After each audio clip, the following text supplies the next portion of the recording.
Ted Cruz calls him evil. The Heritage Foundation calls him a close friend. Is Tucker Carlson the face of MAGA's impending divorce? You are a coward, and you are complicit in that evil. Tucker Carlson, who remains, and as I have said before, always will be a close friend of the Heritage Foundation. It's not just about you anymore. And let's be honest, Tucker would love nothing more than to be this important. Here is today's case. You see, kids, when a relationship is built on a foundation of white supremacy, it's only a matter of time before they look at each other and say, wait, how do you feel about the Jews? And then they have to break up. So what in the Benefer is going on here? Well, MAGA is losing their shit right now because Tucker Carlson sat down with a guy he once called a weird little gay boy in a basement, Nick Fuentes. I'm sorry I called you gay, by the way. Tucker and Nick had a conversation that lasted over 2 hours, set in a cabin that looks like production just asked AI, where does a man with ED live? Ugh, I seriously hope they checked for bodies under the floorboards. Many MAGAs came out immediately and condemned the conversation. If you sit there and nod while someone tells you that Winston Churchill was the villain of World War II, if you sit there and nod while someone says there's a very good argument America should have intervened on behalf of Nazi Germany in World War II, if you sit there with someone who says Adolf Hitler was very, very cool and that their mission is to combat and defeat global Jewry, and you say nothing, then you are a coward and you are complicit in that evil. But president of the Heritage Foundation, Kevin Roberts, refused to join in on the condemnations, saying he was in support because it's robust debate. But today I want to be clear about one thing. Christians can critique the state of Israel without being anti-Semitic. And of course, anti-Semitism should be condemned. My loyalty as a Christian and as an American is to Christ first and to America always. The Heritage Foundation didn't become the intellectual backbone of the conservative movement by canceling our own people or policing the consciences of Christians. And we won't start doing that now. We don't take direction from comments on X. This is the robust debate we invite with our colleagues, our movement friends, our members, and the American public. We will always defend America, and we will always defend our friends against the slander of bad actors who serve someone else's agenda.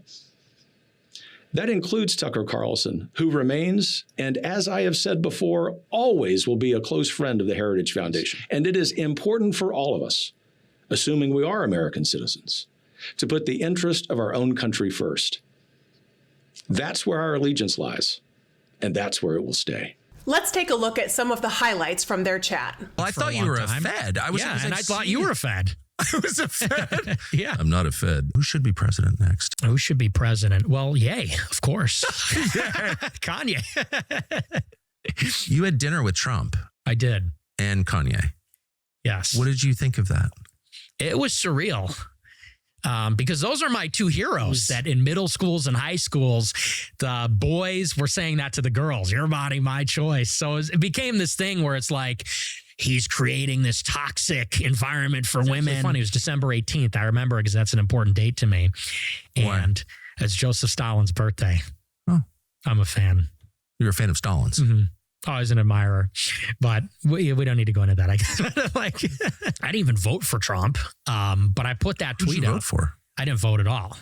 I just recused myself. I mean, all people I know personally who I've seen be seized by this brain virus, and they're not Jewish.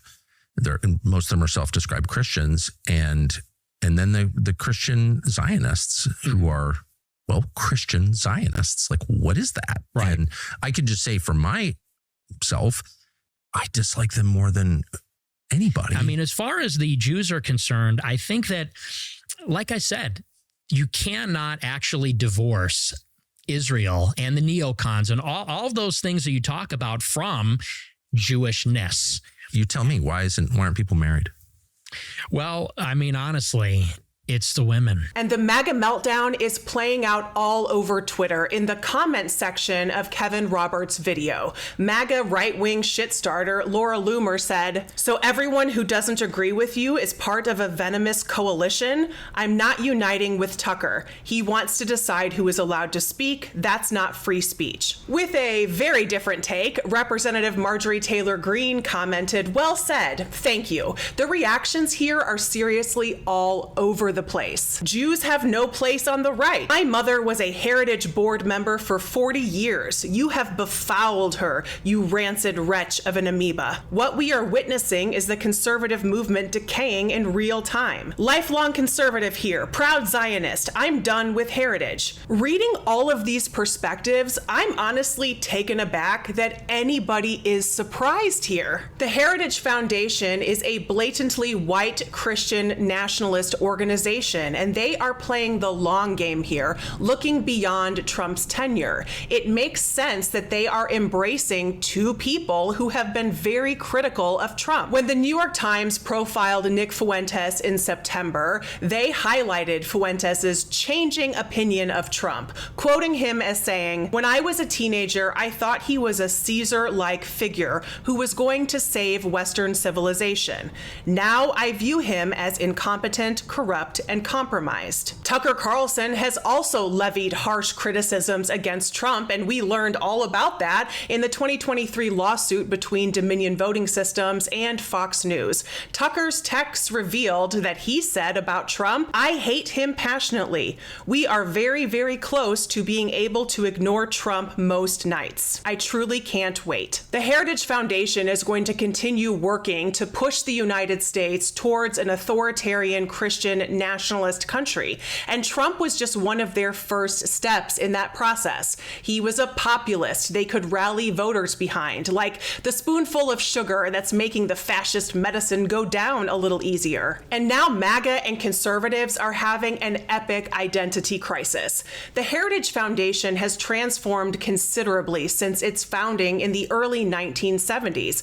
They used to be just a bunch of economic policy nerds advocating for a free and unfettered market. But since 2010, when they launched Heritage Action, their political advocacy has actually become their main focus. And since 2021, when Kevin Roberts became president, the Christian nationalist angle of that advocacy has exploded. But instead of just accepting that reality, MAGA is freaking out, trying to figure out who is actually behind all of this. They are grasping at an explanation, blaming China, Russia, Qatar, and the left for infiltrating the conservative movement. Because it must be a grand conspiracy, right? It can't just be that Heritage is definitely driving the ship now and they really don't have any patience for Zionists because they're Christian nationalists. This was inevitable. Make sure you subscribe to Really American as we keep following the details of this divorce, because the real question here is, who's going to get custody of Trump? Share this video with someone in your life. Let's keep the conversation going. For Really American Media, I am Corinne Straight. Thanks so much for watching. I'll see y'all next time.